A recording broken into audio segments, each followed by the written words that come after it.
उस पार लगा देना। अब तक तो निभाया है, आगे भी निभा देना। गुरुदेव मेरी नैया उस पार लगा देना। गुरुदेव मेरी नैया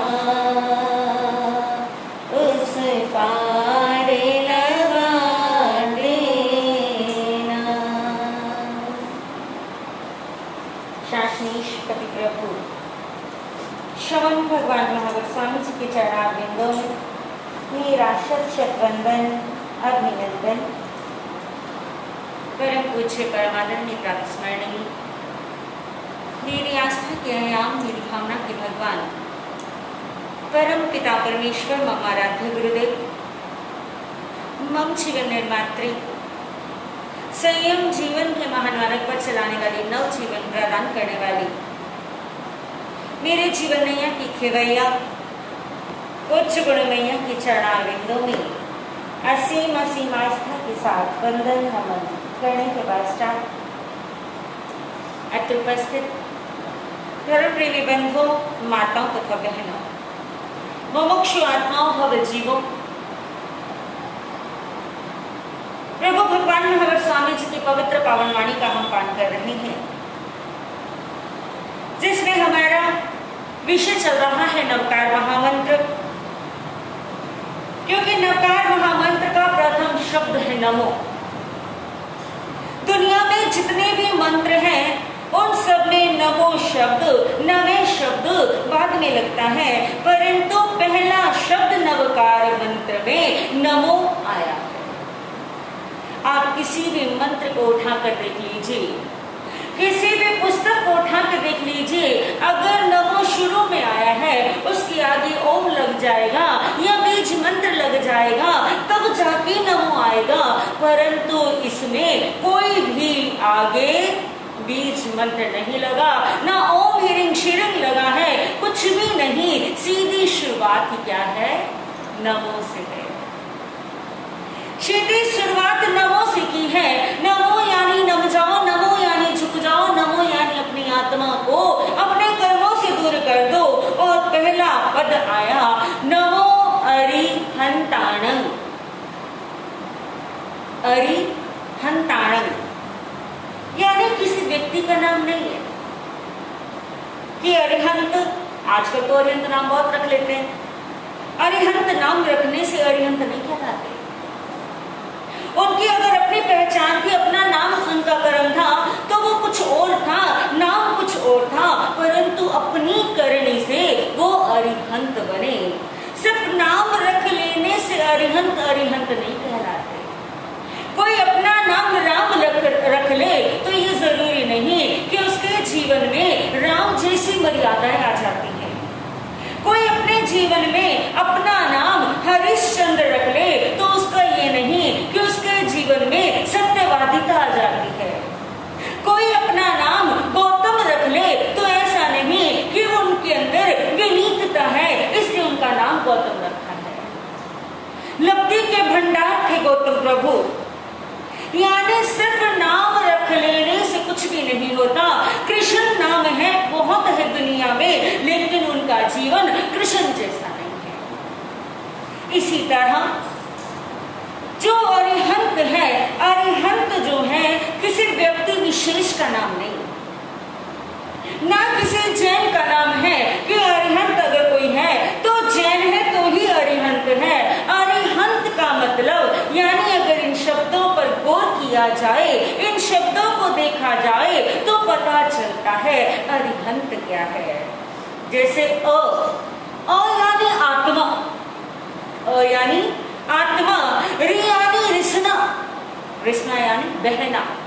जैसे कहते हैं ना, कई घाव हो गया और घाव में से वो मवाद, वो खून रिस रहा होता है, यानी इसमें से बह रहा होता है। यानी अ यानी आत्मा, रि यानी रिसना, ता अरि हन यानी हनन करना। तीसरा शब्द ह यानी हनन करना, तम यानी त्यागना, उसे त्याग देना, यानी कि इसका सीधा सरल उपाय है, इसका सीधा सरल सा एक शब्द अर्थ है अरिहंताणम, जिसने अपनी आत्मा पे लगे हुए कर्मों को रिसाना शुरू कर दिया।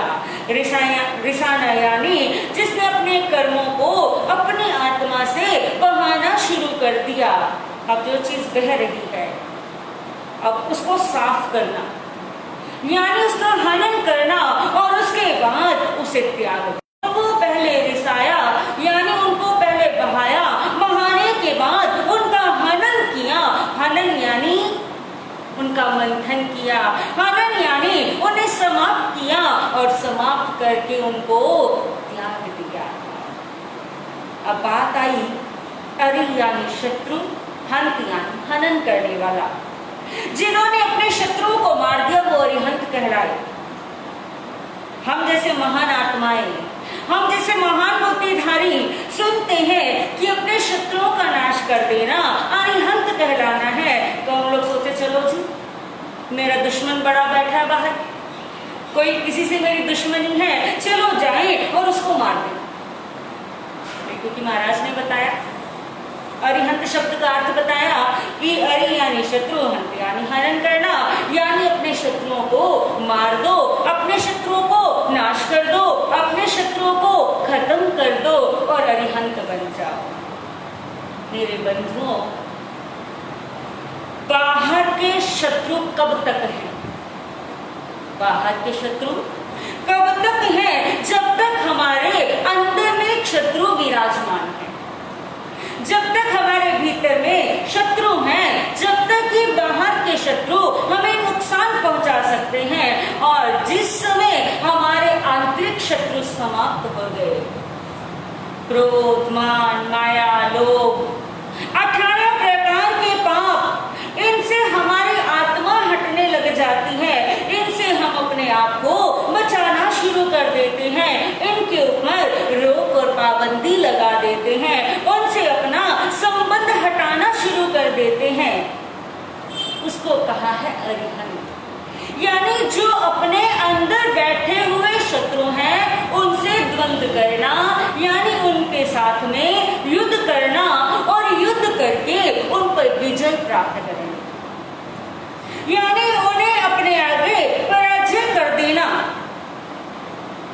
किसी व्यक्ति से युद्ध करके अपने आप को जिता लेना या किसी को नीचा दिखा के स्वयं किसी की आंखों में ऊपर चढ़ जाना, ये अरिहंत नहीं है।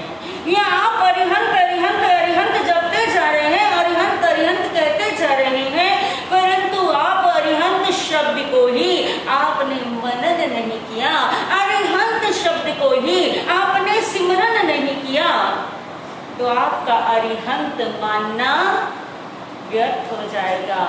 क्योंकि कहते हैं अगर जिसने सच्चे हृदय से, जिसने सच्चे मन से अगर इसका आधा शब्द भी बोल दिया तो उसके जीवन का कल्याण हो जाता है।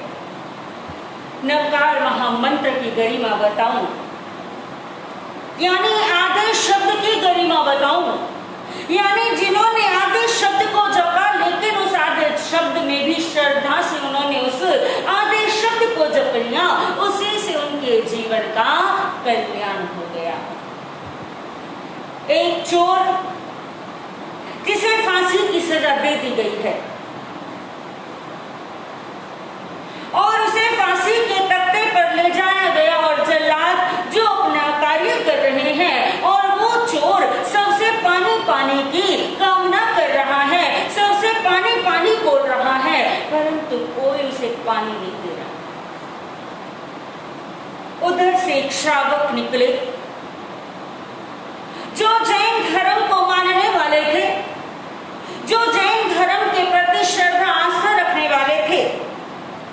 जब वो वहां से निकल रहे थे उनके कानों में भी ये शब्द पड़ा कि कोई मुझे पानी दे दो। और जैन के अंदर इतनी दया, इतनी करुणा, यानी जो सच्चा अपने आप में जैन बनता है, जिसके हृदय में करुणा है, प्रेम है, मैत्री है, जो दूसरों के दुख से दुखी हो जाता है, दूसरों की वेदना से जो अपने अंदर तक उसका मन करुणित हो जाता है, उसकी आंखें नम हो जाती हैं, अपने परिवार के लिए, अपने घर संसार के लिए तो सबकी आंखों में आंसू आ जाते हैं, परंतु पर के दुख से दुखी हो जाना, पर के दुख से अपने आप को, उस दुख को महसूस करके उस दुख का निवारण करना। अब जब वो श्रावक वहां से निकले, सुनी वो आवाज, पास में आए, राजा का जबकि हुक्म था कि जो भी अगर उसका सहयोग करेगा, जो भी अगर उसकी मदद करेगा तो उसको फांसी चढ़ा दी जाएगी। ये शब्द भी कानों में पड़े हुए थे, लेकिन हृदय जो था करुणित था, हृदय में प्रेम था, हृदय में मैत्री थी, हृदय में करुणा थी। और जब ये सुना, वो पानी की मांग कर रहा है,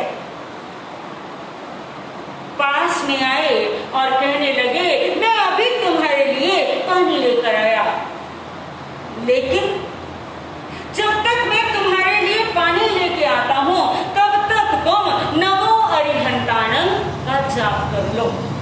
क्या बोला? नमो अरिहंताणं का जाप कर लो। इतना कहा और वो श्रावक जी वहां से पानी लेने के लिए प्रस्थान कर गए।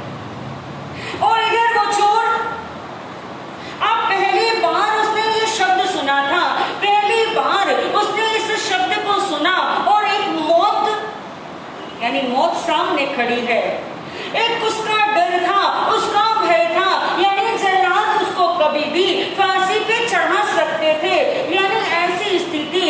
और ऐसे में वो पूरा शब्द स्मरण नहीं रहा, यानी पूरा शब्द याद नहीं रहा, सेठ जी ने क्या कहा है वो ध्यान नहीं रहा, परंतु उसने कहा, ताणं ताणं ताणं सेठ वचन प्रमाणम।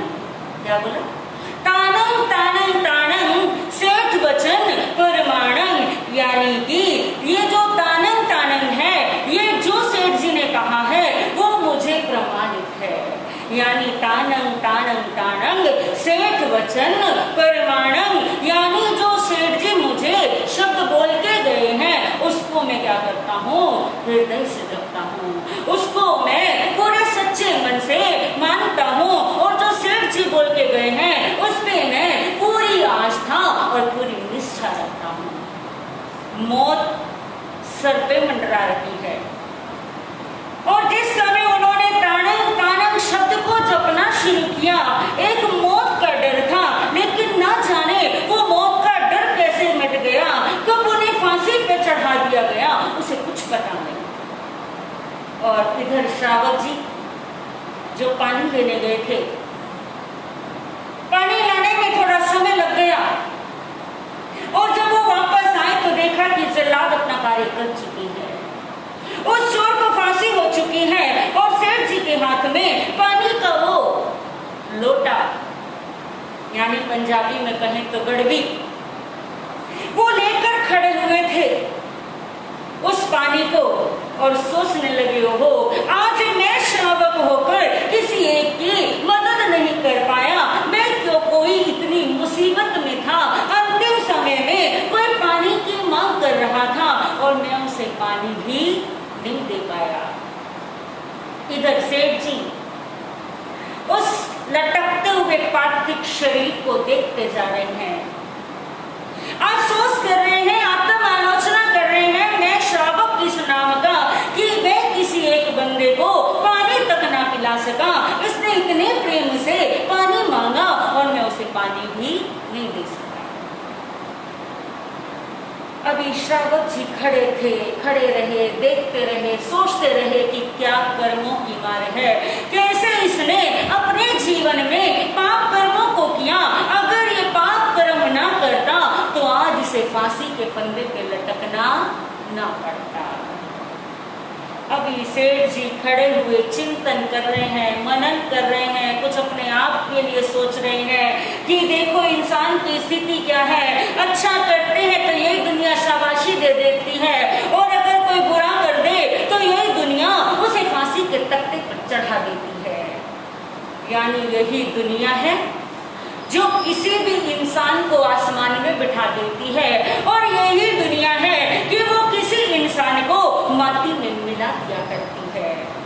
अभी वो ऐसा सोच रहे हैं, चिंतन चल रहा है, उसको देख रहे हैं, अपने आप में हाथ में जो पानी लिया है उस पानी को देख रहे हैं और अपने आप की आलोचना कर रहे हैं, यानी अपने आप के लिए थोड़ा निंदनीय हो रहे हैं कि काश में 2 मिनट पहले आ जाता तो मैं उसे पानी तो पिला देता।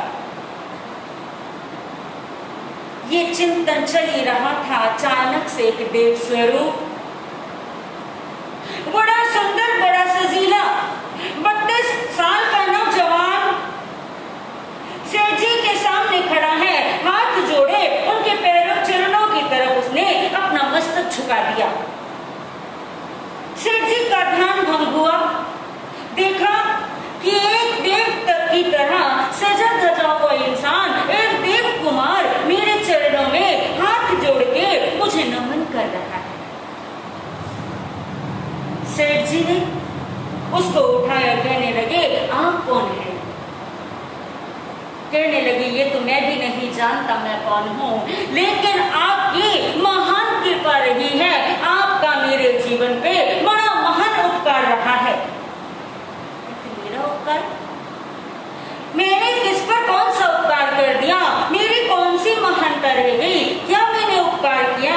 कहने लगे सेठ जी, एक चोर जो फांसी पे लटकने जा रहा था, जिसके पार्थिव शरीर को आप इतनी देर से देखते जा रहे हैं और आप उसको देखकर अपनी आत्मालोचना कर रहे हैं, उसको देखकर आप चिंतन कर रहे हैं कि मैं पानी ना पिला सका, परंतु सेठ जी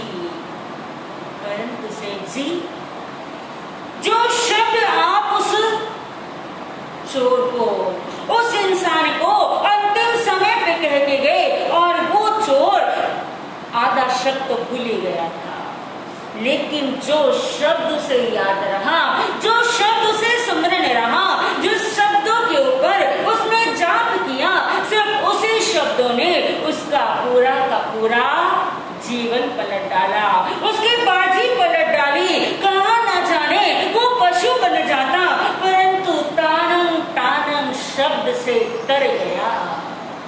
तानम तानम शब्द बोलने से ही उसके जीवन में परिवर्तन आ गया, और इतना बड़ा परिवर्तन आया कि आज वो देवलोकों में पहुंच गया। और जिस इंसान को आप अपने सामने देख रहे हैं, ये वही इंसान है, ये वही आत्मा है जिसका आप पार्थिव शरीर देख रहे हैं। तो कहते हैं बंधुओं कि अरिहंत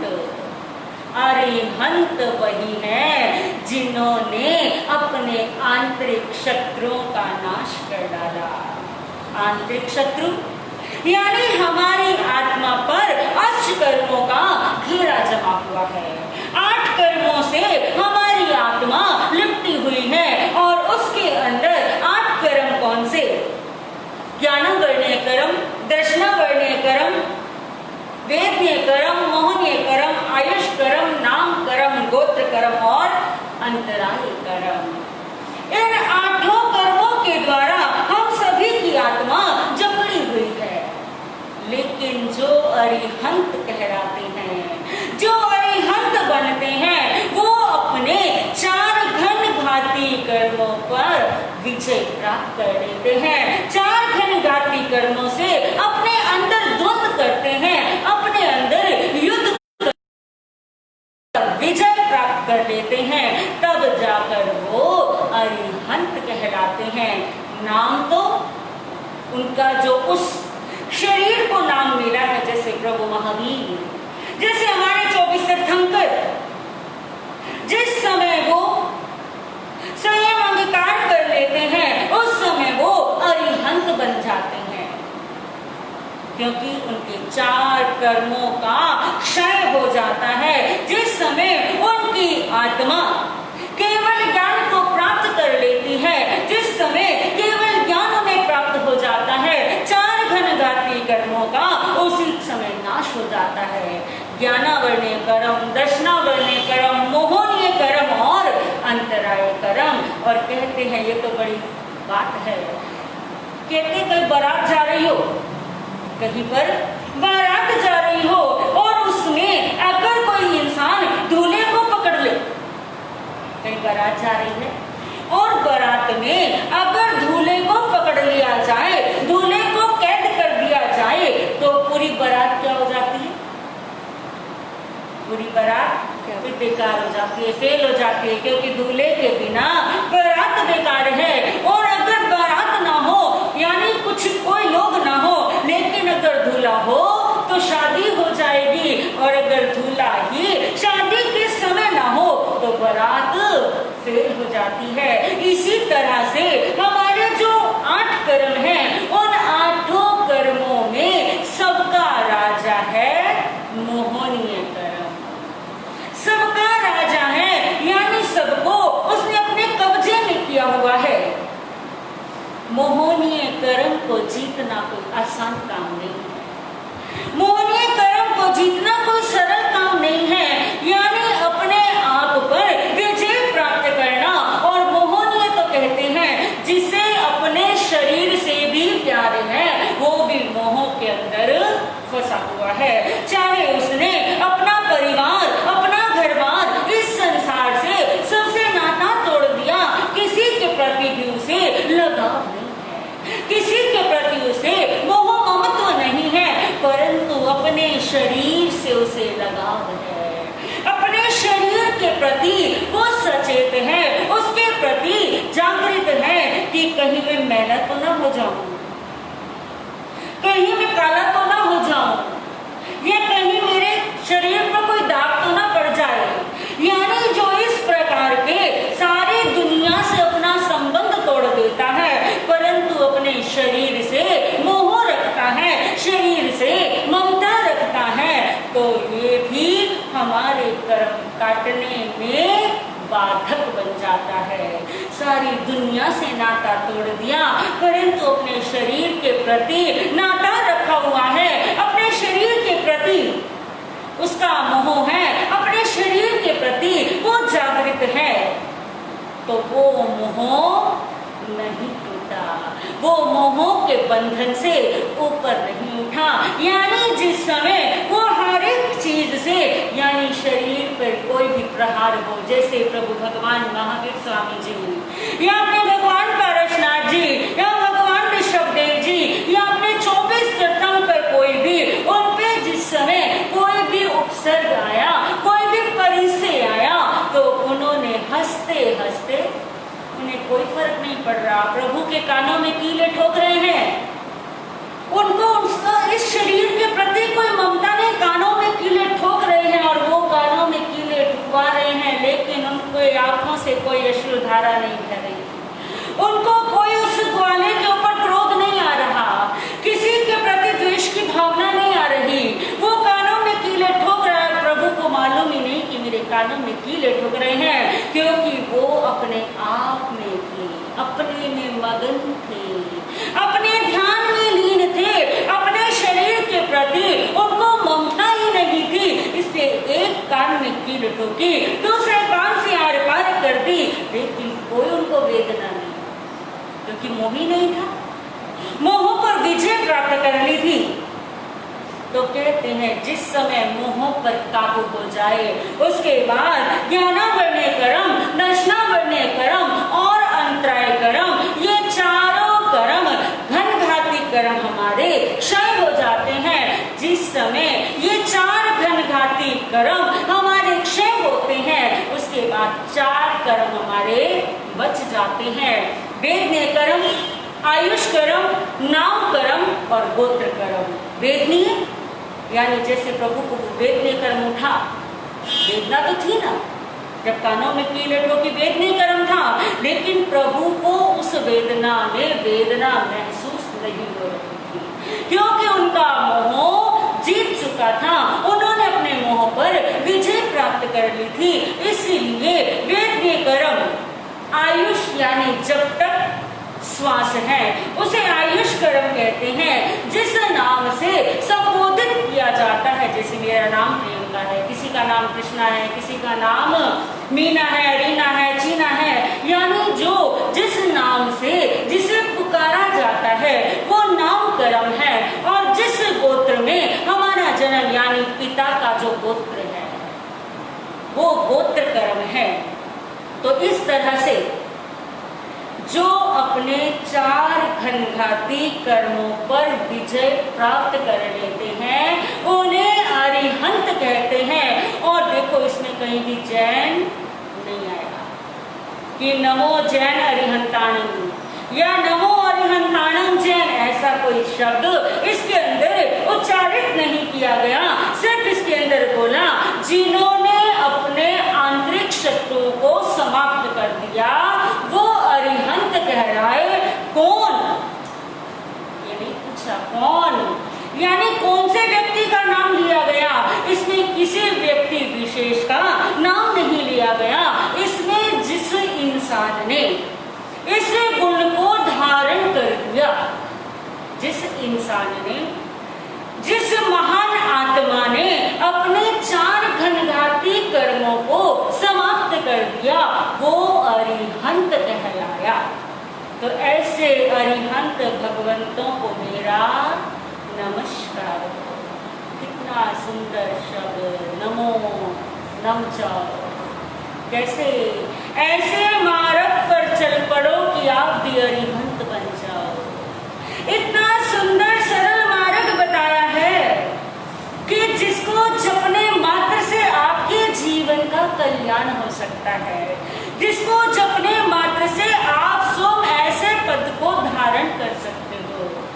सिर्फ उसके लिए आपका मंथन जरूरी है, उसके लिए आपका पुरुषार्थ जरूरी है, उसके लिए आपको अपनी भावनाओं पर अंकुश लगाना होगा, उसके लिए आपको अपने ऊपर विजय प्राप्त करनी होगी।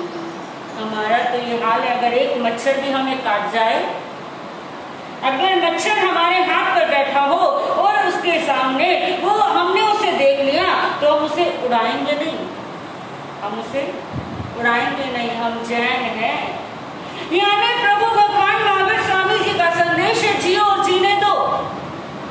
यानी अगर हमने अपने हाथ पर देखा है कि मच्छर बैठ गया है, हम मच्छर को उड़ाएंगे नहीं और वहीं पे मच्छर को मार देंगे और उसके बाद मसल भी दिया। वाह जी वाह, क्या भाव है।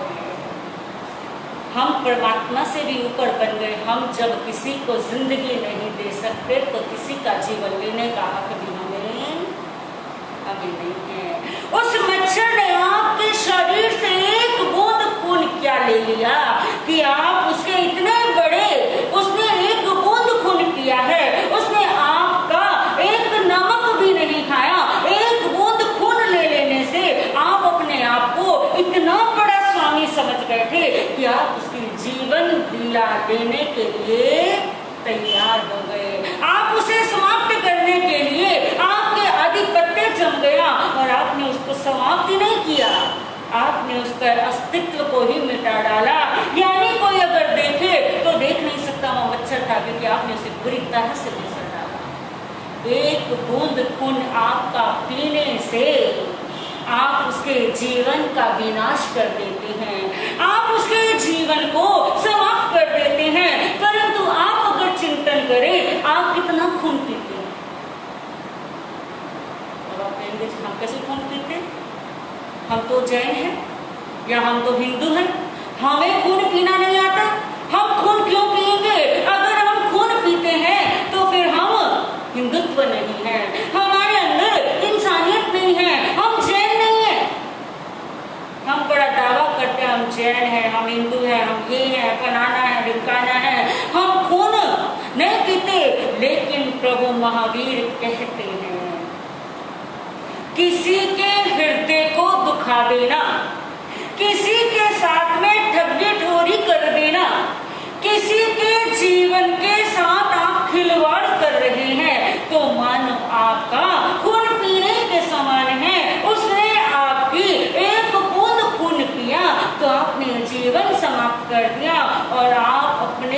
छोटे, यानी अपने से जो नीचे लोग हैं या अपने से जो बड़े हैं, जिस समय आप उन्हें तंग कर देते हैं, उन्हें परेशान कर देते हैं, आप शब्दों का उच्चारण कर देते हैं, या फिर आप उनके बड़े खिलाफ हो जाते हैं, या आप उनको ताड़ना तर्जना दे देते हैं, कभी अपशब्दों के द्वारा, कभी पैसों के द्वारा आप उनकी सच्ची कमाई को अपने पास रख लेते हैं, किसी का धन हड़प लेते हैं, और जितनी देर वो दर्द में रहा, क्योंकि इंजेक्शन लगने में भी दर्द होता है, इंजेक्शन आराम से लगवा लेते, परंतु मच्छर अगर काटता है तो वो बर्दाश्त नहीं करते, से समाप्त कर लेते हैं। तो मेरे बंधुओं, अरिहंत अगर जपना है, अरिहंत अगर जपना है तो भाव अपने उत्तम रखो, भाव अरिहंत बनने के रखो, नाम रखने के नहीं। अपने आप को अरिहंत बनाने का सोचो, चिंतन करो कि मैं अपने 4 घनघाती कर्मों पर विजय प्राप्त करूं, मैं अपने 4 कर्मों को जीतने का प्रयास करूं, मैं अपने 4 कर्मों को निमिटाने का, उनको हनन करने का, यानी आती हुई गंदगी को रोकने का प्रयास तो करूं। यानी जब आंधी चली, तूफान आया, और जिस समय तूफान चारों तरफ से आ रहा है, और तूफान जब आने लगे, आंधी जब आने लगे, हम घर वाले क्या करते हैं, अपनी खिड़की दरवाजे बंद कर लेते हैं, ठीक है, खिड़की दरवाजे बंद की, और उसके बाद जब आंधी थम गई, तूफान समाप्त हो गया, तो क्या दरवाजे नहीं खोल रहे अभी भी, कहीं आंधी का कोई प्रकोप हो, कहीं फिर से हवा ना चलने लग जाए। परंतु जब आपके घर के अंदर मिट्टी, कहीं ना कहीं से मिट्टी आई गई है, तो हम क्या करते हैं, हम आंधी रोकने जाते हैं या अपने घर की सफाई करने लग जाते हैं। आपने दरवाजे बंद कर दिए, आंधी को रोक दिया, और आंधी को अपने घर के अंदर आने से रोक दिया है। बाहर आंधी चल रही है, परंतु आपने अपने घर के दरवाजे खिड़कियों को बंद करने से आंधी को अपने घर में आने से रोक लिया। और जिस समय आपने घर के खिड़की दरवाजे बंद किए, मिट्टी आपके घर में आ गई, तो आपने झाड़ू उठाई और क्या किया, उस कूड़े करकट को, उस मिट्टी को बाहर किया, बाहर करके अपना घर साफ कर लिया। तो मेरे बंधुओं, हमारी आत्मा पर कर्मों का आवागमन प्रतिपल प्रतिक्षण होता रहता है, तो प्रयास करें कि जो हमारे कर्म आ रहे हैं, जो हमारे कर्म सामने से प्रहार कर रहे हैं, उन पर रोक लगा दो, उन पर अंकुश लगा दो, और जो अंदर है उन्हें मिटाने का प्रयास करो। अरिहंत जपो, अरिहंत की रटन लगाओ, और ऐसी रटन लगाओ कि हम स्वयं क्या बन जाएं, अरिहंत बन जाएं। अरिहंत कोई बहुत बड़ी चीज नहीं, अगर इंसान ठान ले, क्योंकि कहते हैं ना, आप लोग कहते हो कि भगत के वश में है भगवान, यानी अगर जिद ठान लेते हो तो भगवान को भी दर्शन देने पड़ जाते हैं। अगर आप अपने मन के अंदर ये जिद ठान लें कि मुझे अपने आप को जीतना है, तो आपको कोई नहीं रोक सकता, जीत सकते हैं, लेकिन अपना प्रयास, अपनी मेहनत, क्योंकि तभी तो कहते हैं ना, हाथों की लकीरों से पहले उंगलियां लगती हैं। किस लिए कि आपके जो हाथों की लकीरें हैं, इन लकीरों को सफल बनाने के लिए आपको इन उंगलियों से मेहनत करनी पड़ेगी। इन उंगलियों से जब आप मेहनत करोगे, तभी आप अपने हाथों की लकीरों में सफल हो पाओगे। उन हाथों की लकीरों को भी सफल बनाने के लिए आपको उंगलियों का माध्यम बनाना पड़ा, उंगलियों का सहारा लेना पड़ा। तो मेरे बंधुओं, अरिहंत जपने के लिए भी आपको अपने आप को जीतने का प्रयास करना पड़ेगा, मेहनत करनी पड़ेगी, लगन लगानी पड़ेगी। और जब आप मेहनत कर लेंगे, लगन लगा लेंगे, और आप अपनी आत्मा को 4 घनघाती कर्मों से दूर करने का प्रयास करने में सफल हो जाएंगे, तो हम भी क्या बन जाएंगे, अरिहंत बन जाएंगे। तो अरिहंतों का रंग कौन सा है और क्या है उस रंग का प्रतीक, इसके लिए हम सब कल श्रवण करेंगे। समय का ध्यान दें, क्योंकि जीवन कल्याण का मार्ग है, जीवन उत्थान का मार्ग है। हमें अपने जीवन में उत्थान लाना है, अपने जीवन को उमंगित बनाना है, अपने जीवन को अरिहंत प्रभु के चरणों में लगाकर स्वयं अरिहंत बनने का प्रयास करना है। इसी भावों के साथ में जय वीर जय महावीर। नमो अरिहंताणं नमो सिद्धाणं नमो आयर्याणं नमो वच्छायणं नमो लोये सवसाहुनं ऐसो पंच नमोकारो सव पावपनाशनो मंगलानं च सवे सिंह परमं भवै मंगलम। गुरु जी की आज्ञा से श्री जतारी मंगलम अरिहंता मंगलम सिद्धा मंगलम साहु मंगलम केवली पनतो धवो मंगलम। जतारी लोगोत्मा अरिहंता लोगोत्मा सिद्धा लोगोत्मा साहु लोगोत्मा केवली पनतो धवो लोगोत्मा। चतारी क्षणं पवज्जामि हन्ते क्षणं पवज्जामि स्ते क्षणं पवज्जामि साहु क्षणं पवज्जामि केवली पनतं नमं क्षणं पवज्जामि। पहला शरणारिहंतका, दूजे सिद्ध भगवान, तीजा शरणागम का, चौथे साथ निर्ग्रंथ। जो भव प्राणी करे आचरे उसका, अजर अमर पद सुख होए उसका, सदा ही मंगल हो सबका।